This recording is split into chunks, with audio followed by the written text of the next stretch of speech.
Salam damai sejahtera di dalam Tuhan kita Yesus Kristus.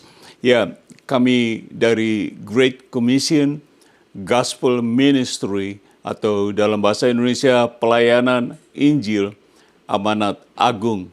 Dan saat ini kami berada di Los Angeles, California, USA atau Amerika Serikat.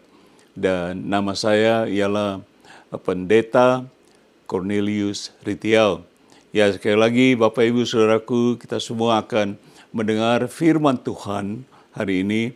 Dan saya harap firman Tuhan hari ini boleh menjadi satu berkat bagi kita semua, khususnya berkat rohani, supaya kami simpan di dalam hati kami dan kami pakai dalam hidup kami. Tapi sebelum itu, mari kita bersama-sama berdoa.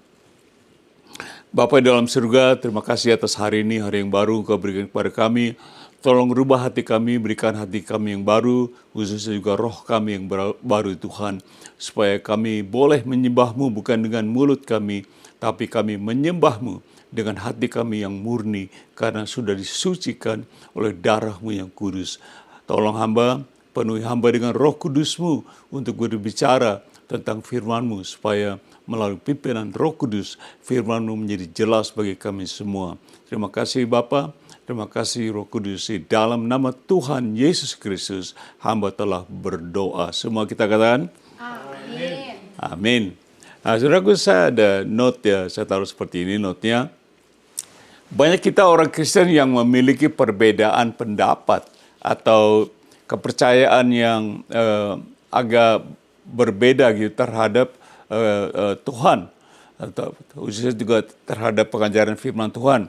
Oleh sebab itu Alkitab mengajarkan ada dua macam Kristen atau orang Kristen yang akan kita bersama-sama pelajari pada hari ini.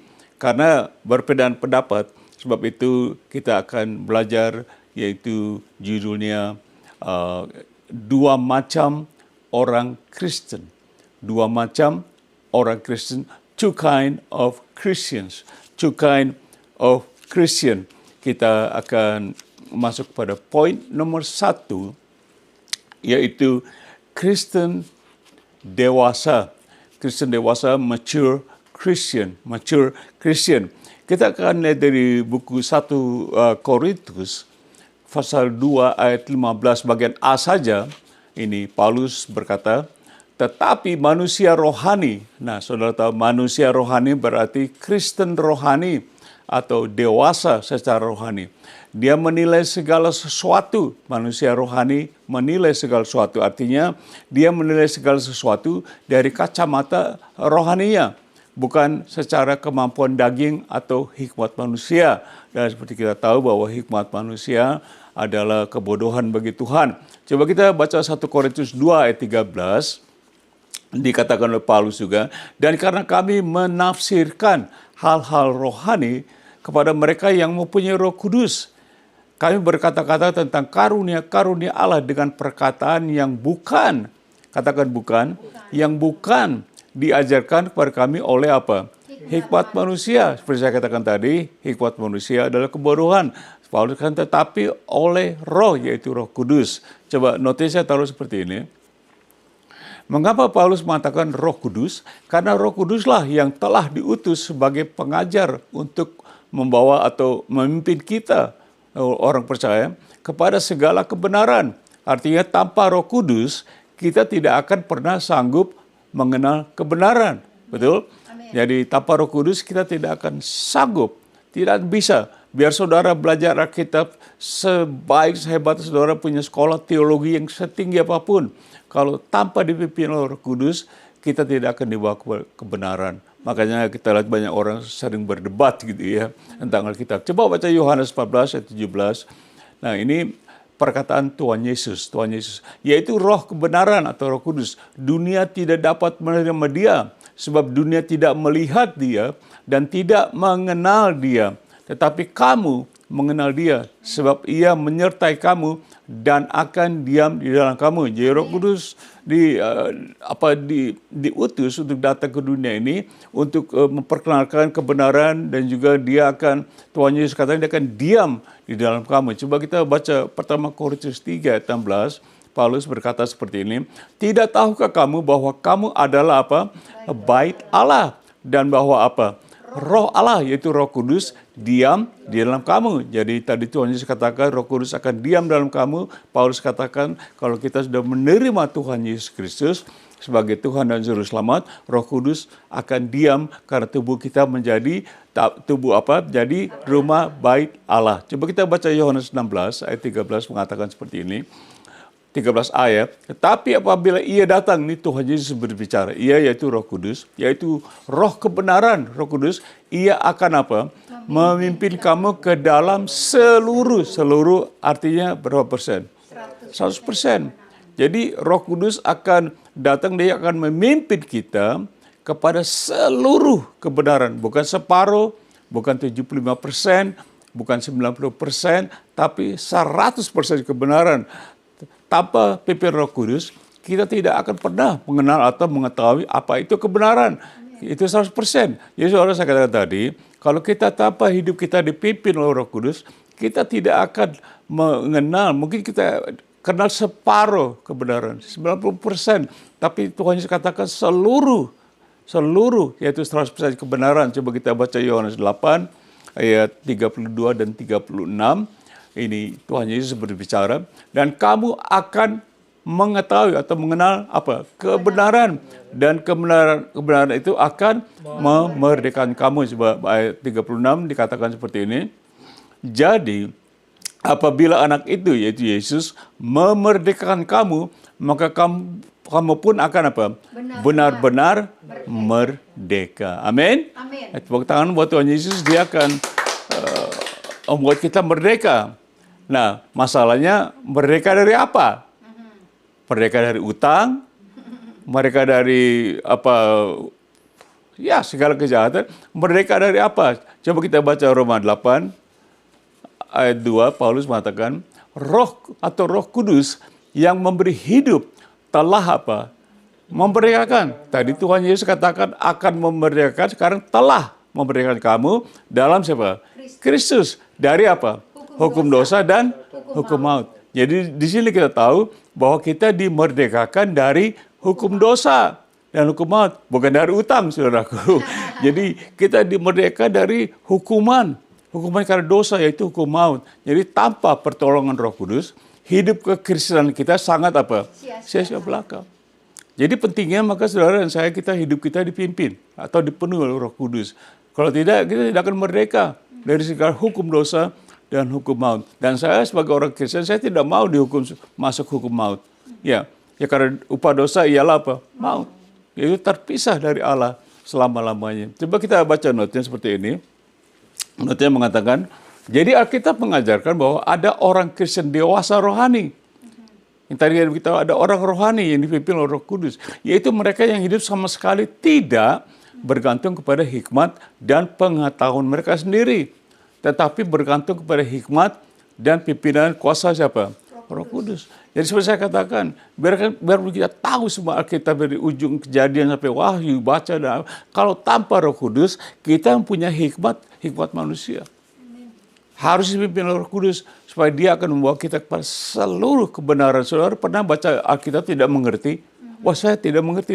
Karena tanpa dipimpin Roh Kudus. Karena dia akan membuka rahasia-rahasia firman Tuhan, memimpin kita kepada kebenaran. Amin. Coba baca Efesus 4 ayat 11. Pasal 4 ayat 11 sampai 13. Paulus berkata, dan ialah Yesus yang memberikan baik rasul-rasul maupun nabi-nabi, baik pemberita-pemberita Injil maupun gembala-gembala dan pengajar-pengajar, ayat 12. Dikatakan, untuk apa? Memperlengkapi orang-orang kudus, orang Kristen, bagi apa? Pekerjaan pelayanan bagi pembangunan tubuh Kristus. Ayat 13 saya senang. 13 mengatakan, sampai kita semua telah mencapai apa? Kesatuan iman dan pengetahuan yang apa? Yang benar.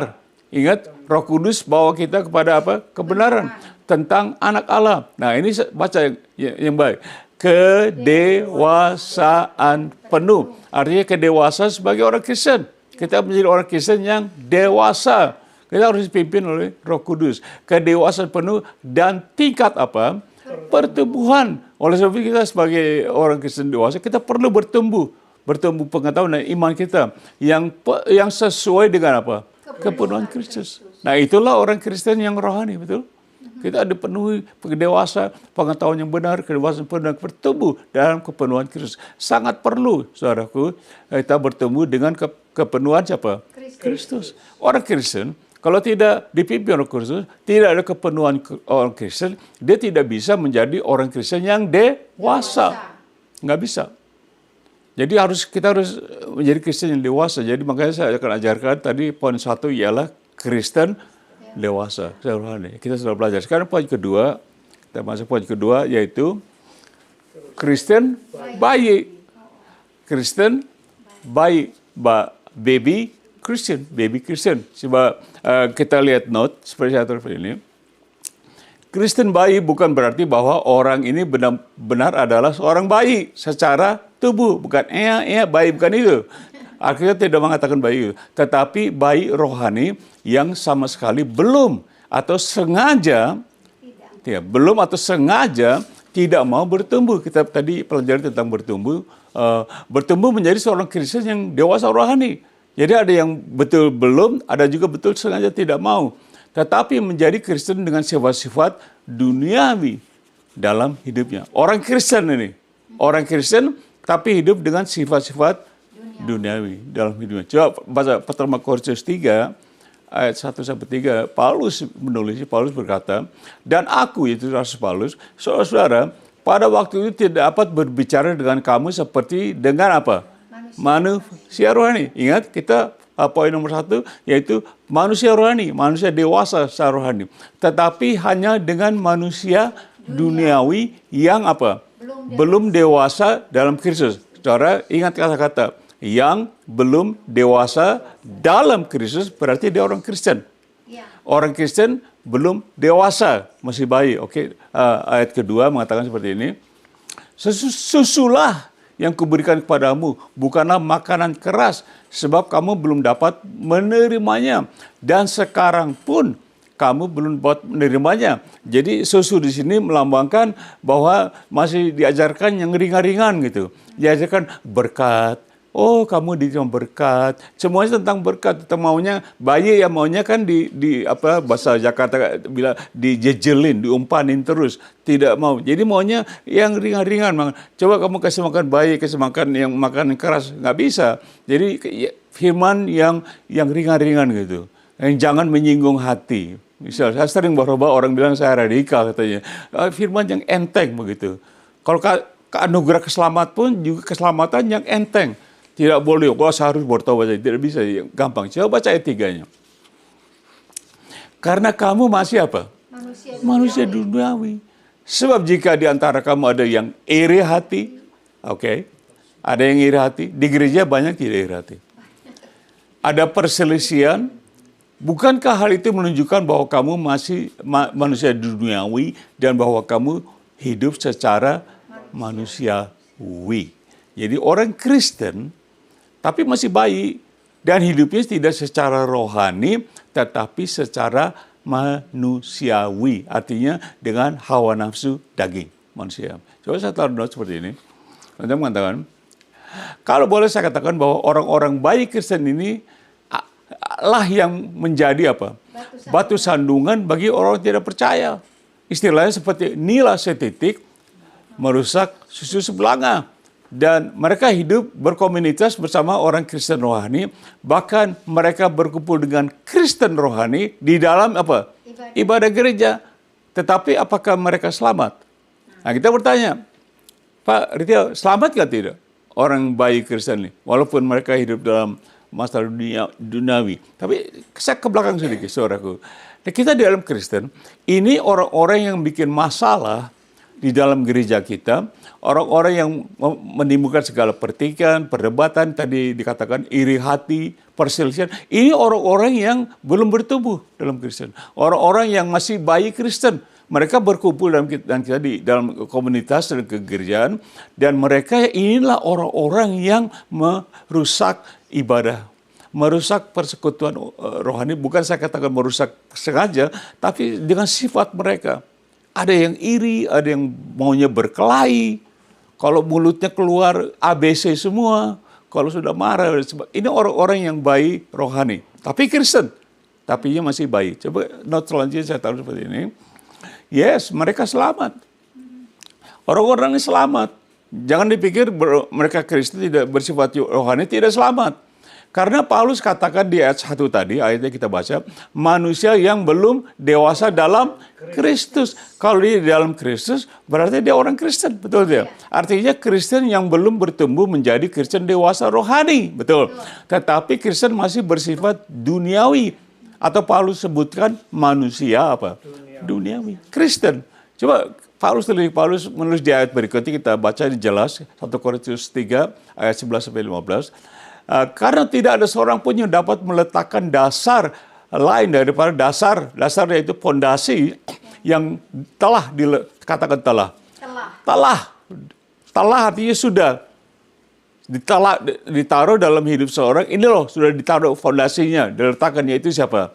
Kristus Yesus siapa? Juru selamat. Jadi orang yang sudah fondasi ini, ditaruh fondasi, telah diletakkan, dia dapat Tuhan Yesus, berarti dia selamat. Karena sudah ada juru selamat. Amin? Betul? Tepuk tangan buat firman Tuhan.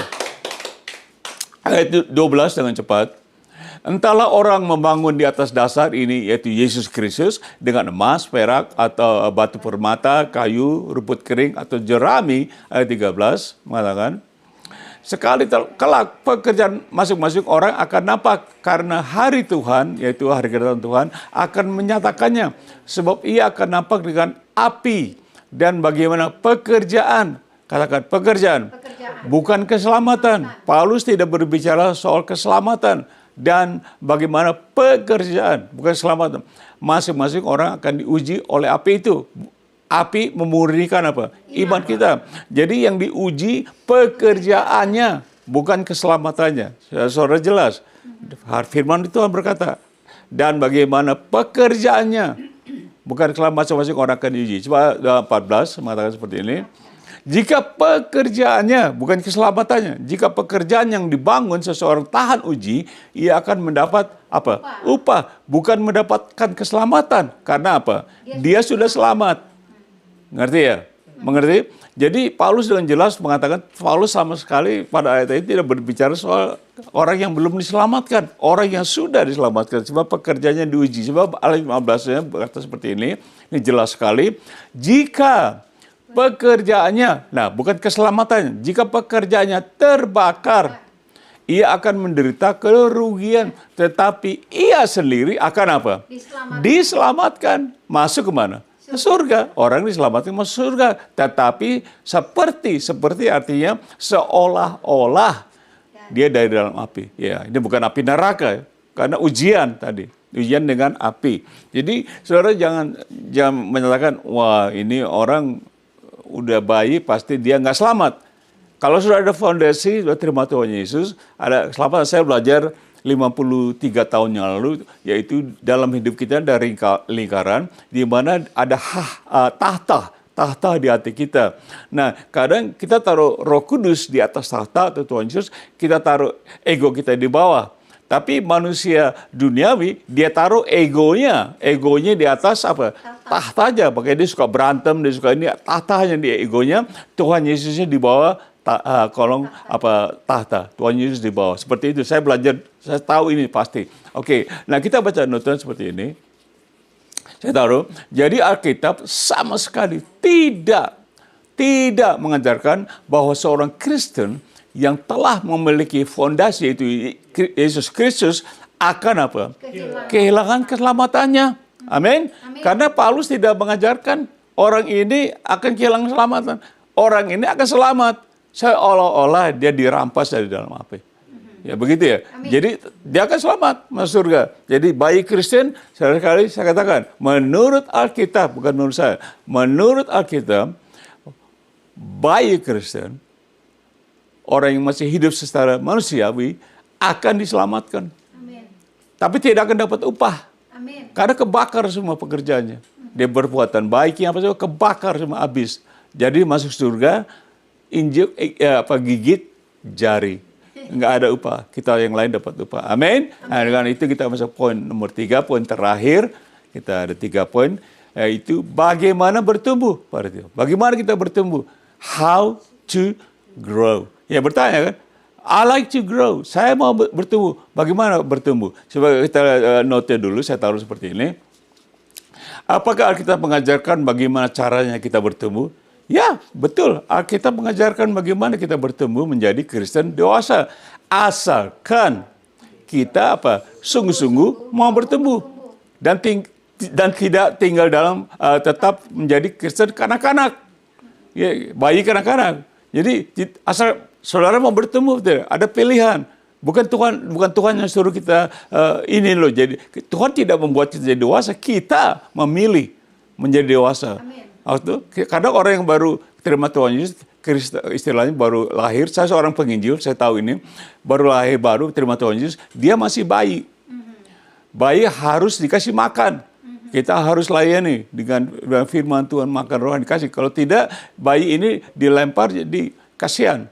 Oke, kita layani. Nah, kita lihat ayat ini 1 Petrus 2 ayat 1-2. Ini Petrus mengatakan bagaimana kita bertumbuh. Ayat 1 mengatakan ini.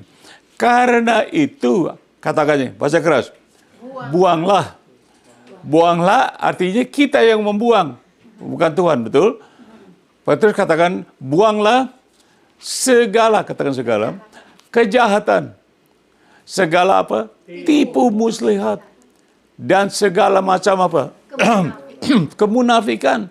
Segala kedengkian. Dan segala kefitnah. Ya ini harus dibuang. Supaya apa? Coba ayat 2-nya mengatakan ini. Dan jadilah seperti apa? Bayi. Saya baru katakan tadi. Bayi yang baru lahir. Kita kalau melayani ada orang Kristen Tuhan Yesus, bayi ini baru lahir yang selalu apa? Ingin akan air susu yang murni dan yang rohani, yaitu firman Tuhan. Betul? Supaya olehnya kamu apa? Bertumbuh. Bertumbuh artinya menjadi Kristen dewasa rohani. Tapi ada orang sudah terima Tuhan Yesus, sudah bertahun-tahun, sudah sampai umur tua, masih belum bertumbuh, masih hidup sebagai bayi Kristen.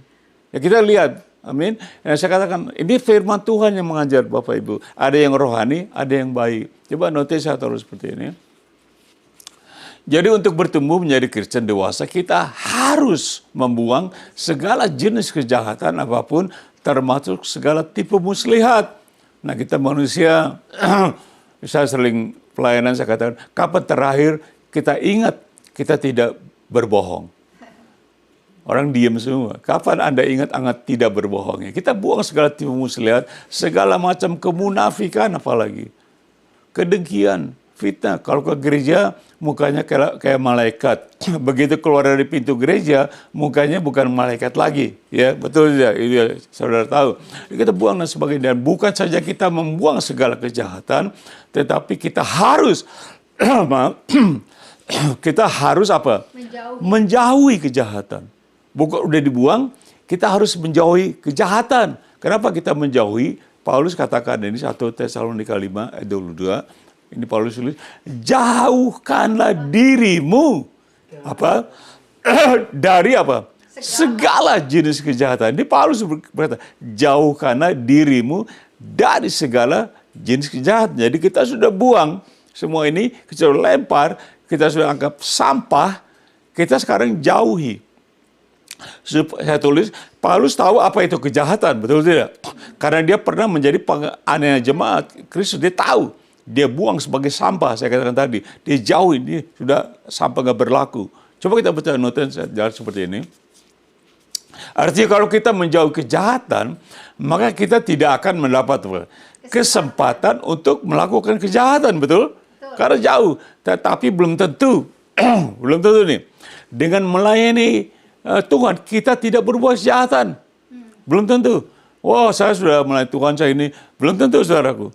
Belum tentu Tuhan Yesus suka kita melayani Tuhan tanpa kita membuang kejahatan. Coba baca Matius 7 ayat 22 sampai 23. Ini Tuhan Yesus yang berbicara, saudaraku, bukan saya. Jadi saudara jangan marah sama saya hanya menjelaskan. Tuhan Yesus berbicara, maka pada hari terakhir, hari-hari kita sekarang ini, ya termasuk 2000 tahun kemudian dari tulisan ini, pada hari terakhir banyak orang Jawa katakan, banyak orang yang berseru padaku, yaitu Yesus, Tuhan, Tuhan, bukankah kami bernubuat demi namamu? Hebat tidak? Hebat. Saya lihat banyak hamba Tuhan suka bernubuat, sedikit bernubuat gitu, banyak. Dan mengusir setan. Wow.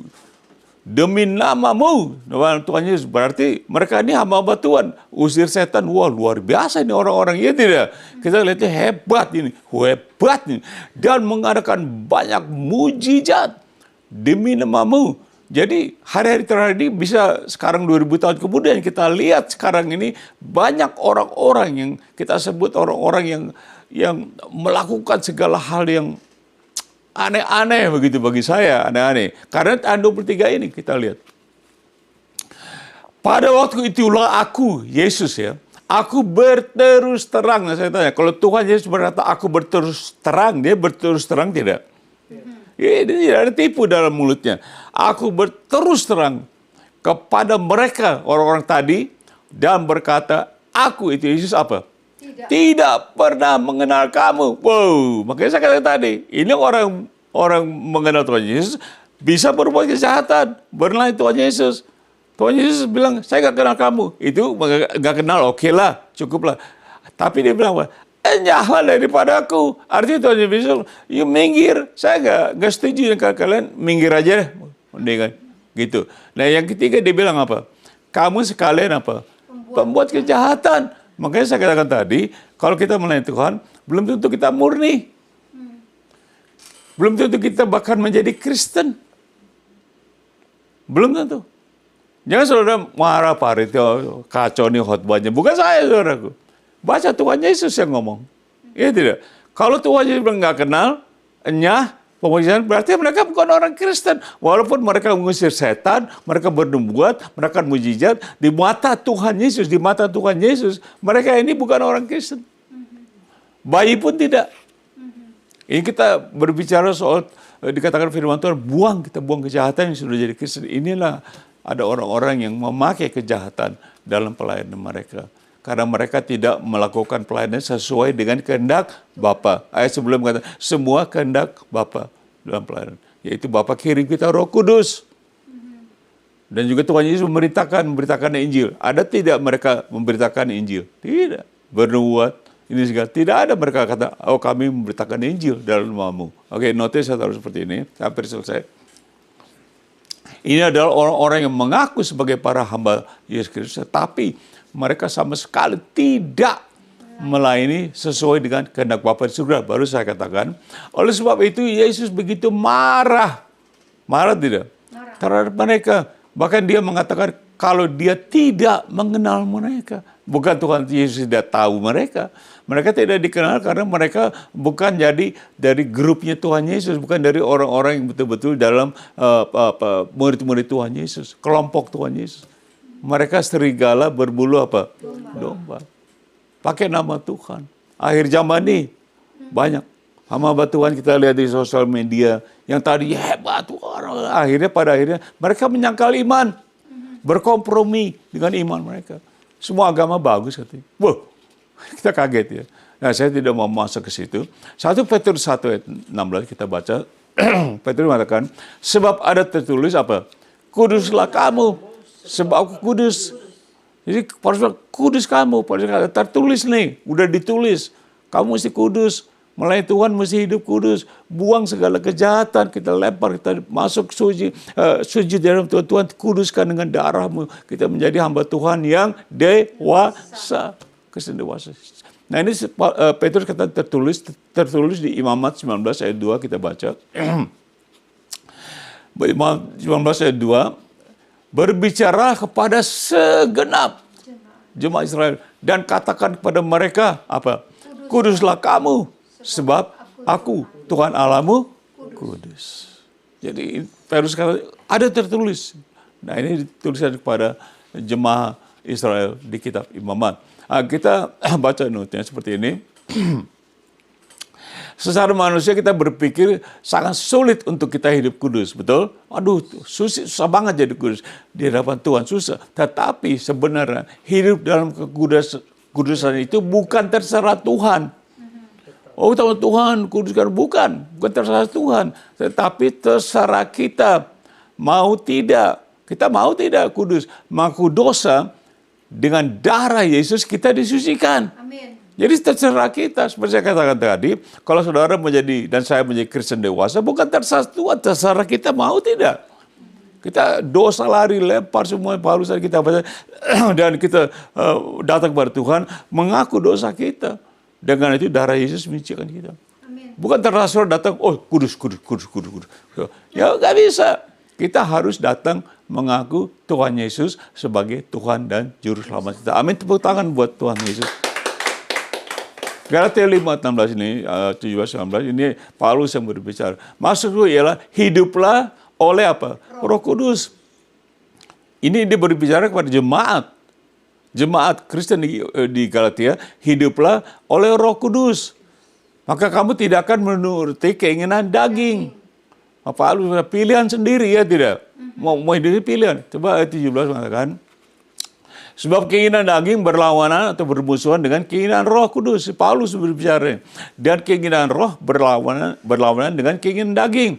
Karena keduanya bertentangan. Sehingga kamu ini orang jemaat. Kamu setiap kali tidak melakukan yang kamu kehendaki. Ini berbicara kepada jemaat. Kamu mau beres, mau hidup Tuhan. Tapi ada daging nih. Dalam tubuh kita. Ada roh berlawanan dengan daging. Selama kita masih hidup dalam daging ini, ada dua musuh nih, daging sama Roh Kudus. Baca ayat 19, ini Paulus katakan nih, perbuatan daging telah nyata, yaitu apa?